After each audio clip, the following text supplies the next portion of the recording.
Breaking news. Pakistan కాల్పుల విరమణ ఒప్పందంపై రోజుకో మాట మాట్లాడుతుంది.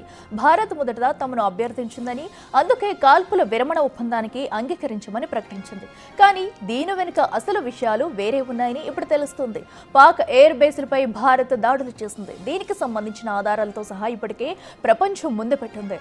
అయితే ఈ దాడులు కేవలం ఎయిర్ బేస్లపై మాత్రమే కాకుండా న్యూక్లియర్ ఇన్ఫ్రాస్ట్రక్చర్లను కూడా టార్గెట్ చేసిందా, అందుకే పాక్ దెబ్బకు దిగి వచ్చిందా? అవుననే సమాధానాలు వినిపిస్తున్నాయి.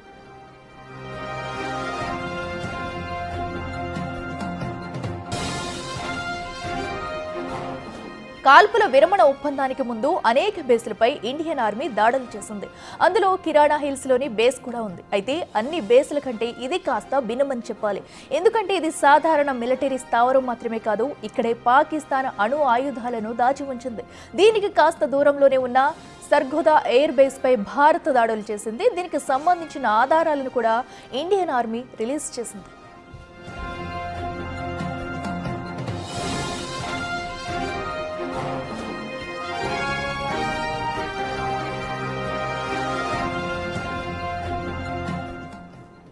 ఇదే అంశానికి సంబంధించి మరింత సమాచారం మా ప్రతినిధి ఢిల్లీ నుంచి శివ లైవ్లో అందిస్తారు. శివ, చెప్పండి, పాక్ కాల్పుల విరమణ ఒప్పందానికి కూడా అసలు కారణం ఏంటనేది ఇప్పుడు వెలుగులోకి వస్తుంది. ఎయిర్ బేస్ కు సంబంధించే దానికోసమే ఈ విరమణకి ఒప్పుకుందన్న సమాచారం కూడా అందుతుంది. పూర్తి డీటెయిల్స్ ఏంటి?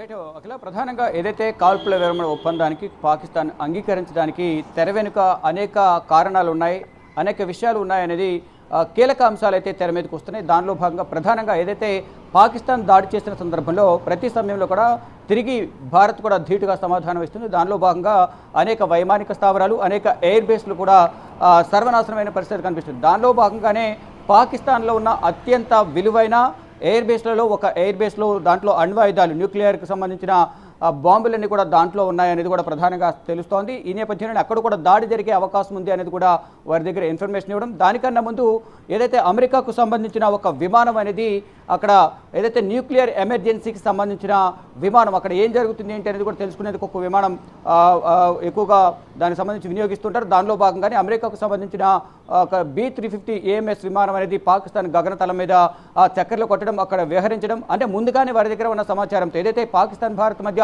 యుద్ధం చెలరేగుతున్న నేపథ్యంలో అది మరింత తీవ్ర రూపం దాల్చే అవకాశం ఉంటుంది, చేదాటిపోయే అవకాశం ఉంది. దీని ద్వారా లక్షల్లో ప్రజలందరూ కూడా మరణించే అవకాశం ఉంటుందనే ఇంటెలిజెన్స్ నిఘా వర్గాల సమాచారంతో అమెరికా అప్రమత్తమైంది. దానిలో భాగంగానే శనివారం ఏదైతే ఒప్పందం కుదిరిందో దానికన్నా ముందు పాకిస్తాన్ గగనతలంలో ఇటు న్యూక్లియర్కి సంబంధించిన ఎమర్జెన్సీ విమానం, అంటే న్యూక్లియర్స్కి సంబంధించిన ఏదైనా ఎమర్జెన్సీ నిర్ణయాలు తీసుకోవాలన్నా, దానికి సంబంధించి ఏమైనా పర్యవేక్షించాలన్నా ఒక విమానం అనేది అమెరికాకు సంబంధించిన విమానం అక్కడ పాకిస్తాన్ గగనతలం మీద వ్యవహరించడం ద్వారా దాని గురించి తెలుసుకునేందుకు ముందుగానే వారి దగ్గర సమాచారం ఉన్న నేపథ్యంలో అక్కడ పాకిస్తాన్లో న్యూక్లియర్ సైట్ ఎక్కడుంది, దాని మీద దాడి జరిగే అవకాశం ఉందని ముందుగానే పాకిస్తాన్కు నిఘా వర్గాలు నివేదిక ఇచ్చిన సందర్భంలోనే జేడీ వ్యాన్స్ ప్రధాని నరేంద్ర మోడీతో మాట్లాడారు. కానీ దానికన్నా ముందు అది రెండు దేశాల మధ్య వివాదం, మేము జోక్యం చేసుకోమని చెప్పినప్పటికీ కూడా మళ్ళీ మరుసటి రోజే జోక్యం చేసుకుని ప్రధాని నరేంద్ర మోడీతో మాట్లాడి, అంటే గతంలో జేడీ వ్యాన్స్ భారత పర్యటనలో ఉన్న సందర్భంలోనే పెహల్గాంకు సంబంధించిన ఉగ్రవాదుల కాల్పుల ఘటన జరిగింది. ఈ నేపథ్యంలోనే దానికి సంబంధించి అప్పుడే ఆయన సంతాపం వ్యక్తం చేశారు. ఇది ఉగ్రవాద చర్యను తీవ్రంగా ఖండిస్తున్నట్టు కూడా ఆయన తన అభిప్రాయాన్ని వ్యక్తం చేశారు. ఇప్పుడు కూడా అక్కడ అంటే పరిస్థితి అదుపు దాటిపోతుంది. అక్కడ రెండు అణ్వాయుధ దేశాలు, ఇద్దరికి కూడా అణ్వాయుధాలు ఉన్నాయి, ఇద్దరు కూడా దాడి చేసుకుంటే దాని తీవ్రత చాలా ఎక్కువ ఉంటుంది, ప్రజలు లక్షల్లో ప్రజలు చనిపోతారనే ఒక అభిప్రాయాన్ని వ్యక్తం చేసిన డొనాల్డ్ ట్రంప్ దానికన్నా ముందు జేడీ వ్యాన్స్తో సంప్రదింపులు జరిపించారు. తర్వాత జేడీ వ్యాన్స్ తర్వాత ప్రధాని నరేంద్ర మోడీతో అమెరికా అధ్యక్షుడు మాట్లాడారు. అంటే ఒక ప్రముఖ నిఘా నివేదిక ఇచ్చిన సందర్భంలో దాంట్లో ఏముంది అనేది కూడా కొంత సెక్యూరిటీ రీజన్స్ బయట పెట్టలేమంటూనే అక్కడ నివేదిక ఆధారంగా యుద్ధం జరిగితే కనుక ఇద్దరి మధ్య రెండు దేశాలకు సంబంధించిన ప్రజలు భారీగా ప్రాణాలు నష్టపోవాల్సిన పరిస్థితి వస్తుంది. ఈ నేపథ్యంలో జోక్యం చేసుకోవాల్సిన అవసరం ఎంతైనా ఉందని కూడా అమెరికా భావించింది. దానిలో భాగంగానే ఇటు పాకిస్తాన్ కూడా న్యూక్లియర్ సైట్పై దాడి చేసే అవకాశం ఉందని భావించి అమెరికాను ఆపనహస్తం కోరింది. దానిలో భాగంగా ఇద్దరు కూడా ఇటు జేడీ వ్యాన్స్, ప్రధాని నరేంద్ర మోడీ, మరోవైపు ఇటు అమెరికాకు సంబంధించిన తాత్కాలిక భద్రతా సలహాదారు, మరోవైపు కార్యదర్శి మార్కో రూబియో కూడా సంప్రదింపులు జరిపారు. ఇద్దరి సంప్రదింపులతో ఎట్టకేలకు రెండు దేశాలు కాల్పుల విరమణ ఒప్పందానికి అంగీకరించాయి. ఒకవేళ అక్కడ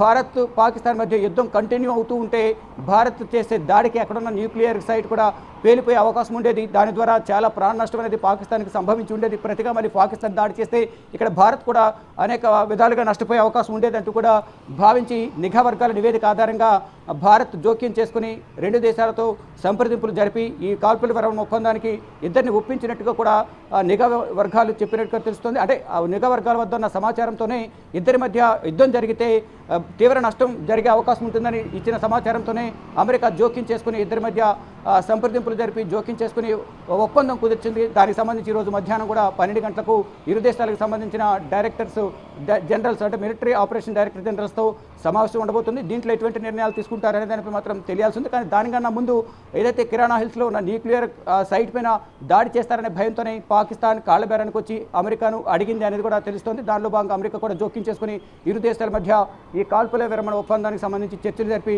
ఒక ఒప్పందం కుదిర్చింది. దానికి సంబంధించి మధ్యాహ్నం సమావేశం జరగనుంది.